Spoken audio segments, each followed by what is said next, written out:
নানারে লইয়া কেক কাটছে, নর্তকী পত্রিকার ছবি আছে। নানা একেবারে দাড়ি টুপিওয়ালা, সাদা টুপি, লম্বা পাঞ্জাবি, দাড়ি বড় দাড়ি, নানা সহ কেক কাটছে। আর নাতনি হইল মানে শ্রেষ্ঠ উল্লেখযোগ্য শিষ্য নর্তক। 6 মাসের মাথায় বেডই বদলায়। বুঝছেন তাইলে কি অর্থ কি? এজন্য এটা মনে রাখতে হবে, গুরুত্বপূর্ণ এটা। আল্লাহ তাআলা এই জন্য এত ঘটনা কেন আমাদেরকে শুনাইছে? নূহ আলাইহিস সালামের কথা শুনে আমার লাভ কি? ওই জাতির কথা হেতার গোটা হেতারা তারা কোহাল লইয়া তারা গেছে গা মইরা না। আল্লাহ বলেন তোমার জন্য উপদেশ। আপনার বিবিকেও, আপনার বিবি আপনি চাইয়াই আনছিলেন, ভালোই আনছিলেন, কিন্তু ওই পাশের ঘরের বাবি 3-4 বার অটোতে করে হেবড়িরে মার্কেটে নিচে আনছে। এবড়ি আর পরে কইছে যে আমি বুঝছি বিষয়টা, ভাবি আমনে লাগতো না, আমি আল্লাহর রহমতে আমনে দোয়ায় আমিই যাইতাম। হ্যাঁ আগু কেমনে যাইবেন চিনবিন না? অটোওয়ালার নাম্বার রেখে দিছি না, লাগলে হেবড়ার ফোন দিব। বাহ, শেষ আর বরবা। এই জন্য প্রত্যেকে গুরুত্ব দিবেন। আল্লাহ তাআলা পুরাটা কোরআনে অসংখ্য ঘটনা বারবার বলছে, বান্দা উপদেশ নাও, উপদেশ নাও, উপদেশ নাও, উপদেশ। আচ্ছা যাই হোক, এটা আমি একটা প্রসঙ্গ বললাম।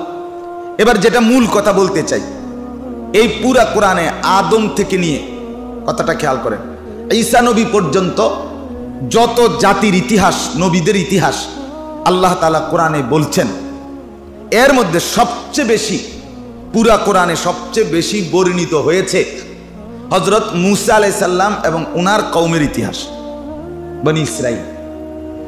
রব্বুল আলামিনের ইহসান, মেহেরবানি, দয়া। আল্লাহ তাআলা আমাদেরকে জুমার নামাজ জামাতের সাথে আদায় করবার উদ্দেশ্যে আল্লাহর ঘর মসজিদে জমা হওয়ার তৌফিক দান করেছেন, আলহামদুলিল্লাহ। কোরআনুল কারীমের 9 নম্বর পারা 7 নম্বর সূরা, সূরায়ে আরাফ, এই সূরার 167 নম্বর আয়াত, এটা আমি এইমাত্র তেলাওয়াত করেছি। সূরা ইউসুফ সম্পর্কিত আলোচনা ইনশাআল্লাহ আবার পরে করা হবে, শুধু বিশেষ কারণে এই আয়াতটা আজকে পড়ছি। মূলত প্রথম যে কথাটা আমরা সবাইকে বুঝতে হবে, হযরত আদম আলাইহিস সালাম থেকে নিয়ে আমাদের নবী সাল্লাল্লাহু আলাইহি ওয়াসাল্লাম, ওনার হায়াতের 23 বছর অর্থাৎ নবুয়তের, এই সময় পর্যন্ত আল্লাহর জমিনে, আল্লাহর এই পৃথিবীতে যা কিছু ঘটনা উল্লেখযোগ্য পেছনের নবীদের যুগের এবং আমাদের নবীজি সাল্লাল্লাহু আলাইহি সাল্লাম থাকাকালীনও, এই সব কিছুর আলোচনা বিশেষ শিক্ষণীয়, আমাদের জন্য লক্ষণীয়, সেগুলো কোরআনে আছে। অর্থাৎ আদম আলাইহিস সালাম থেকে নিয়ে আমাদের নবী সাল্লাল্লাহু আলাইহি সাল্লামের 63 বছর নবুয়ত জীবনের এই পর্যন্ত, এই সময়ের পুরা ইতিহাস, গুরুত্বপূর্ণ ঘটনা, বিশেষ বিশেষ শিক্ষণীয় উপদেশমূলক ঘটনাবলী, ইতিহাস, বিভিন্ন দেশ, জাতি, সম্প্রদায়, ব্যক্তি, তাদের অবস্থা কোরআনুল কারীমের মধ্যে আলোচনা আছে। তার মানে কোরআনুল কারীমকে বলা হয় মুসাদ্দিকাল লিমা বাইনা ইয়াদাইহি, যে কোরআনের একটা সিফাত, এই শব্দটা কোরআনে আছে। এই শব্দ অর্থ হলো কোরআনুল কারীম শুধু কেবল কোরআন নাজিল হওয়ার পর থেকে যেই কিয়ামত পর্যন্ত যেই সময়, এটুকু সময়ের ব্যাপারে কথা বলে নাই, বরং তার পিছনের যতটা, এর আগে যত কিতাব ছোট বড় নাজিল হয়েছে বিভিন্ন নবীদের উপর, ওই সময়কালীন কথাগুলো কোরআনুল কারীমের মধ্যে সত্যায়ন করা হয়েছে, বলা হয়েছে, বর্ণনা আছে। এজন্য কোরআনই একমাত্র কিতাব, যে কিতাবের মধ্যে আল্লাহ তাআলা পৃথিবীর একবারে শুরু একবারে শেষ উভয় অবস্থাটাকে টেনে আনছে। আর কোথাও এরকম বর্ণনা নাই, আর কারো কাছে নেই। এটা একমাত্র কোরআনুল কারীমের বৈশিষ্ট্য। এখানে আদম আলাইহিস সালামের কথাও আছে, আবার ইসরাফিল যে ফু দিবে কিয়ামত হবে এটাও আছে। তাহলে বোঝা গেল কি এই পৃথিবীর পুরা সময়টা আল্লাহ তাআলা কোরআনে উল্লেখ করছে। এখন দেখেন পেছনের হযরত ঈসা আলাইহিস সালাম পর্যন্ত আমাদের নবীর আগের জন, এই পেছনের নবী আদম আলাইহিস সালাম থেকে ঈসা, এই সময়কালীন নবীদের আল্লাহর দ্বীনের দাওয়াত এবং তারা যারা গ্রহণ করছে তাদের পরিণতি কি হয়েছে, যারা অবাধ্যতা করছে তাদের পরিণতি কি হয়েছে, এগুলো নিয়ে প্রসিদ্ধ অনেক ঘটনা কোরআনে আছে। একচেটিয়া না, নবী তো মনে করেন ১৬ লাখ নবী, তো ১,২৪,০০০ অথবা কোনো বর্ণনায় ২,২৪,০০০, তো ১,২৪,০০০ও যদি হয়, সব নবীদের ধারাবাহিক বাই সিরিয়াল ঘটনা কোরআনে বলে নাই। কোরআন কোনো ইতিহাসের বই না যেখানে সন তারিখ বাই সিরিয়াল ঘটনা বলবে, এটা না। কোরআন হেদায়েতের কিতাব, দিক নির্দেশনা, জীবন গঠন, এটার কিতাব হলো কোরআন। অতএব পেছনের যেই ঘটনাগুলো শিক্ষণীয়, আমাদের জন্য বিশেষ উপদেশমূলক, এবারে অবাধ্য জাতির ইতিহাস হোক, অনুগত জাতির ইতিহাস, আল্লাহ তাআলা উভয়টাই কোরআনুল কারীমের মধ্যে উল্লেখ করছে। কোরআনুল কারীমের মধ্যে আছে লাকাদ কানা ফি কাসাসিহিম ইবরাতুল লিউলিল আলবাব। আল্লাহ তাআলা বলেন পেছনের এই ঘটনাগুলির মধ্যে বিবেকবান যারা, বিচক্ষণ যারা পরকাল নিয়ে ভাবে, মৃত্যু নিয়ে ভাবে, যারা আল্লাহকে নিয়ে ভাবে, নিজের আখিরাত নিয়ে ভাবে, তাদের জন্য বিশেষভাবে আমি আল্লাহ বর্ণিত ঘটনাবলীর মধ্যে ইবরত উপদেশ রয়েছে। উর্দুতে গজল আছে, দুনিয়ার ব্যাপারে বলে ইয়ে ইবরত কি যা হে তামাশা নেই হ্যাঁ। এই দুনিয়া হলো শিখার জায়গা, উপদেশ গ্রহণের জায়গা, তামাশার জায়গা। বিবেকবানদের জন্য ইবরত। আদম আলাইহিস সালামের সেজদার ঘটনা, ইবলিস সেজদা করে নাই, বাকি ফেরেশতারা সেজদা করছেন, এই কথাইটা কোরআনে বারবার আছে। এই একই ঘটনা ৮-১০ বলছে এক কথা, অথচ এই জায়গার মধ্যে এই ঘটনা বারবার না বলে আরো দুটা ঘটনা বাড়াইয়া বলে ভালো না। বিষয়টা এরকম না, এটা আপনার বুদ্ধিতে এনে ঘটনা শোনায় না আপনারা, যে বসে বসে আসরের পরে বিকাল টাইম আপনি অবসর দেখা এই জন্য আপনার কিচ্ছা শুনাইতে আছে। কোরআন এই জন্য নাজিল হয়, এটা কোনো সময় পার করা, বিনোদন, বানোয়াটি কাহিনী এর জন্য না, বরং যেটা শিক্ষণীয়, লক্ষণীয়, উপদেশমূলক, সেটাকে আল্লাহ তাআলা প্রয়োজনে বারংবার বলছে। একই কথা, একই বিষয়, উদ্দেশ্য একটাই, ইবরত, উপদেশ, শিক্ষা গ্রহণ, নিজের জীবন গঠনের জন্য পাথেয় না, এটাই হলো উদ্দেশ্য।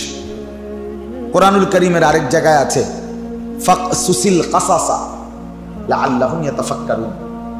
আল্লাহ বলেন বন্ধু, আপনি ঘটনাগুলো আমি যেগুলো আপনাকে শুনাইছি, আদমের ঘটনা, নূহ আলাইহিস সালামের ঘটনা, হযরত হুদ আলাইহিস সালামের জাতির ঘটনা, হযরত সালেহ আলাইহিস সালামের জাতির ঘটনা, হযরত শুআইব আলাইহিস সালামের জাতির ঘটনা, হযরত লূত আলাইহিস সালামের জাতির ঘটনা, হযরত ইউনুস আলাইহিস সালামের জাতির ঘটনা, হযরত মূসা আলাইহিস সালামের জাতির ঘটনা, হযরত ঈসা আলাইহিস সালামের জাতির ঘটনা, হযরত ইব্রাহিম আলাইহিস সালামের জাতির ঘটনা, হযরত ইয়াকুব ইউসুফ আলাইহিস সালামের ঘটনা, হযরত ইসমাঈল আলাইহিস সালামের ঘটনা, এগুলো কোথায় আছে? কোরআনে। কোরআনে আছে। ফেরাউনের কথা আছে, নমরুদের কথা আছে, কারুনের কথা আছে, অবাধ্য জাতির ঘটনা আছে, ব্যক্তির ঘটনা আছে, আবু জাহেলের কথা আছে, মক্কার কুরাইশ সীমা লঙ্ঘনকারী কাফেরদের বাড়াবাড়ির কথা আছে, মূর্তি পূজকদের কথা আছে। তো এগুলোর দ্বারা উদ্দেশ্য, কারো আল্লাহকে মেনে নিছে তো তার কি ফায়দা হয়েছে, যে মানে নাই অহংকার করছে তার পরিণতি কি হয়েছে, এই কথাগুলো আল্লাহ তাআলা বারবার বারবার কোরআনে উল্লেখ করছে। উদ্দেশ্য কি? পৃথিবীবাসী যেন ফিকির করে, ভাবে আমার করণীয় কি, ঠিক করে। এই পুরা আদম আলাইহিস সালাম থেকে নিয়ে আমাদের নবী পর্যন্ত এই হাজারো বছরের ইতিহাসে যত অবাধ্য, নাফরমান, সীমালঙ্ঘনকারী, পাপী, কারো পরিণতি সুখকর হয় না।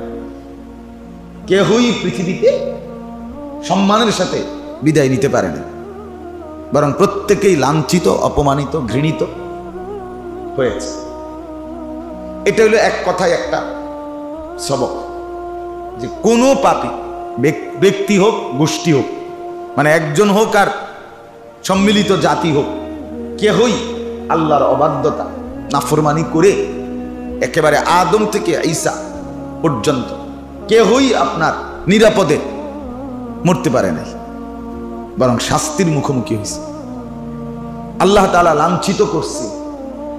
এজন্য এখান থেকেই সবক, আল্লাহর অবাধ্য যারা, নাফরমান যারা, পাপী যারা, দুনিয়া ভোগ করে সামান্য কয়দিন, কেউ 60 বছর, কেউ 80 বছর, কিন্তু বাস্তবতা সর্বশেষ সে লাঞ্ছিতই হয়, অপমানিতই হয়, ঘৃণিতই হয়। আমি সেদিনও বললাম যে কল্পনা করেন আবু জেহেল বিরোধিতা করছে কয় বছর, কবরে পড়ে আছে আজকে কত বছর। চিন্তা করে দেখেন, হাসরের ময়দান তো পরে।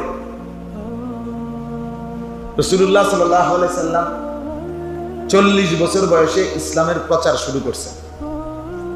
এরপরে মক্কায় ছিলেন কয় বছর? 13 বছর। এরপরে মদিনায় হিজরতের 6 মাসের মাথা যুদ্ধের বিধান, জিহাদের আয়াত নাজিল হয়েছে। এরপরেই নবীজি বদরের যুদ্ধ করছে।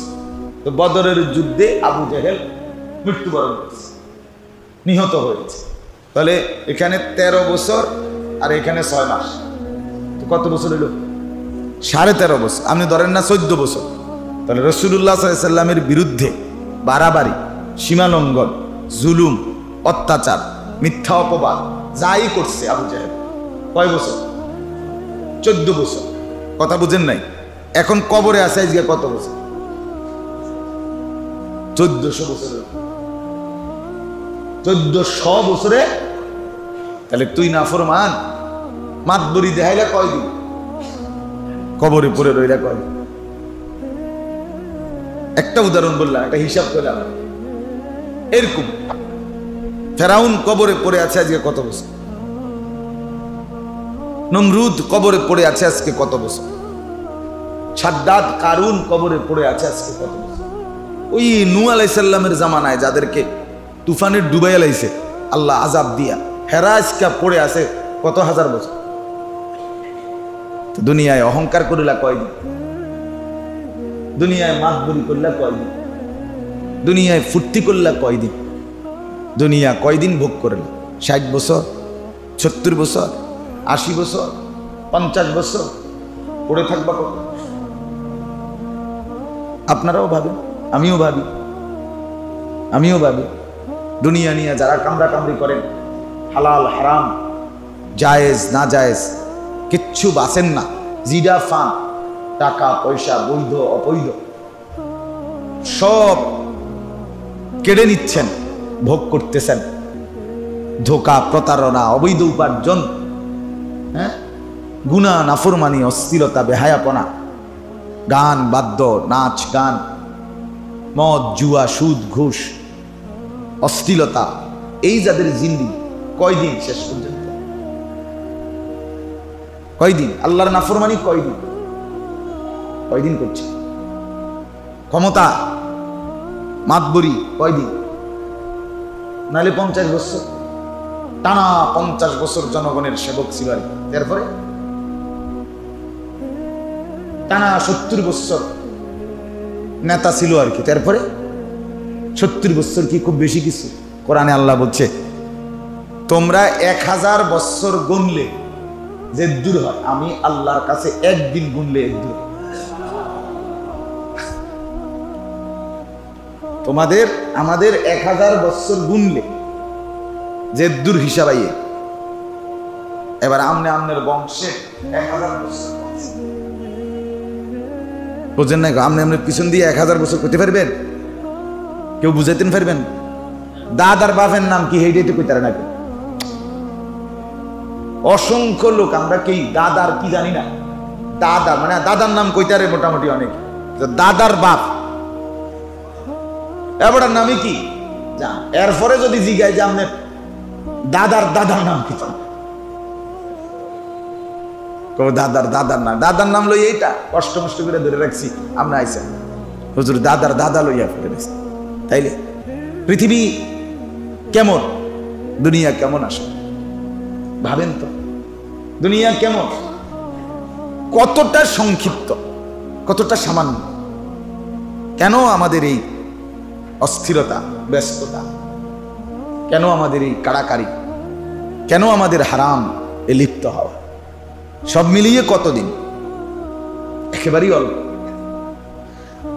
যাই হোক, আমার মূল উদ্দেশ্য যেটা বলা, আল্লাহ তাআলা কোরআনুল কারীমের মধ্যে, কথাটা মনোযোগ দিয়ে শুনেন, কোরআনুল কারীমের মধ্যে এইভাবে আল্লাহ তাআলা পিছনের অবাধ্য জাতি, অকৃতজ্ঞ জাতি, সীমালঙ্ঘনকারী জাতি, যারা কুফরি করছে, শিরিক করছে, মূর্তি পূজা করছে, যারা আল্লাহর অবাধ্যতা করছে, কেউ জিনা করেছে বেশি, কেউ পুরুষে অপকর্ম করছে বেশি, কেউ ওজনে কম দিত, কেউ আপনার প্রত্যেক কিছু মানুষের দিলে কমাইতো, নিজে লইলে বেশি নিত। হ্যাঁ, এরপরে অনেক রকমের অপরাধ, এরকম যতজন ছিল যতখানে ইতিপূর্বে, আল্লাহ তাআলা প্রত্যেককে ধ্বংস করেছে, বরবাদ, ছারখার হয়ে গেছে। আল্লাহর সাথে অবাধ্যতা, আল্লাহর নাফরমানি, অকৃতজ্ঞ ব্যক্তিকেও সুখ দেয় না, গোষ্ঠীকেও সুখ দেয় না। এটা প্রমাণ করা, এটা বুঝার বিষয়। ফেরাউন সেও শাস্তি পাইছে, নমরুদ সেও শাস্তি পাইছে, কারুন সেও শাস্তি পাইছে। পুরা জাতিকে আল্লাহ ধ্বংস করে নাই, কিন্তু কারুন ধ্বংস হয়েছে। তাহলে বুঝা গেল অপরাধ আমি একজনে না, বাকি মানুষে তো নামাজ পড়ে না, আপনি একার শাস্তি আপনাকে ভুগতে হবে। পুরা কওম মহল্লাবাসী নাফরমানি করে, তো পুরা মহল্লাবাসী সবাই এটার শাস্তি ভোগ করবে, শাস্তি ভোগ করবে। এই জন্য এটা জরুরি, প্রত্যেক মানুষের উচিত একে অপরকে পাপ থেকে, অপরাধ থেকে, অন্যায় থেকে ফেরানোর চেষ্টা করা। কারণ তার অপরাধ না, সে জিনা করছে তো তারটাতে করছে, আমার কি না? ঘুরতে ঘুরতে একদিন এই জিনা চলতে থাকলে, বেবিচার চলতে থাকলে, একদিন আপনার ঘরের উপরে হাত আসবে, একদিন আপনার ঘরের উপরে কি আসবে? অপরাধ চলতে দিতে নাই, অন্যায়কে চলতে দিতে নাই, নাফরমানিকে মেনে নিতে না। এটা উচিত না, আমরা এটা বুঝি না, আমরা এটা বুঝতেই চাই না। পিছিয়ে দিয়ে আসে যার যেটা, যার যে বুঝবো, আমার কি না, আমনের কি না, আমনের অনেক কিছু, আমনের অনেক কিছু, অনেক পরিবার, অসংখ্য অগণিত পরিবার যাদের বাবা দাদা নেককার ছিল, নামাজি ছিল, ছেলে এখন অসৎ, মেয়ে অসৎ, দুশ্চরিত্র, বুঝেন না কথা? আজীব। নানারে দেখলে দাড়ি টুপিওয়ালা, পাঞ্জাবিওয়ালা, আর নাতনি সিনেমার নর্তকী, এবং বিখ্যাত নর্তকী, এটা বাংলাদেশে। নানারে লইয়া কেক কাটছে, নর্তকী, পত্রিকার ছবি আসছে, নানা একেবারে দাড়ি টুপিওয়ালা, সাদা টুপি, লম্বা পাঞ্জাবি, দাড়ি বড় দাড়ি, নানা সহ কেক কাটছে। আর নাতনি হইল মানে শ্রেষ্ঠ উল্লেখযোগ্য শীর্ষ নর্তক, 6 মাসের মাথায় বেডই বদলায়। বুঝছেন? তাহলে কি অর্থ কি? এজন্য এটা মনে রাখতে হবে, গুরুত্বপূর্ণ এটা। আল্লাহ তাআলা এই জন্য এত ঘটনা কেন আমাদেরকে শুনেছে?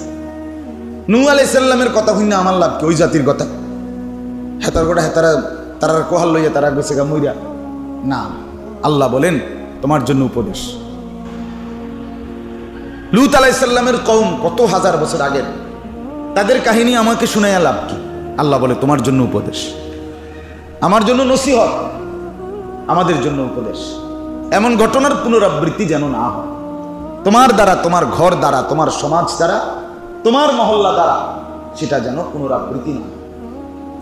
এজন্য এটা একটা কথা বললাম, মনে রাখতে হবে প্রত্যেকে নিজের স্ত্রী, ছেলে মেয়েকে, নিজের আশপাশকে গুনাহ থেকে মুক্ত রাখার ব্যাপারে যত্নবান হইতে। সে ঘরের মেয়ে এটা দুশ্চরিত্র, চরিত্রহীন, আরেক ছেলেটার সাথে প্রেম করে, হারাম সম্পর্ক করে, সে মেয়েই বিকালবেলা আপনার মেয়ের সাথেও কথা বলে, হাঁটে, চলে, একদিন দেখবেন সে আপনার মেয়েরও নষ্ট করে দিয়েছে।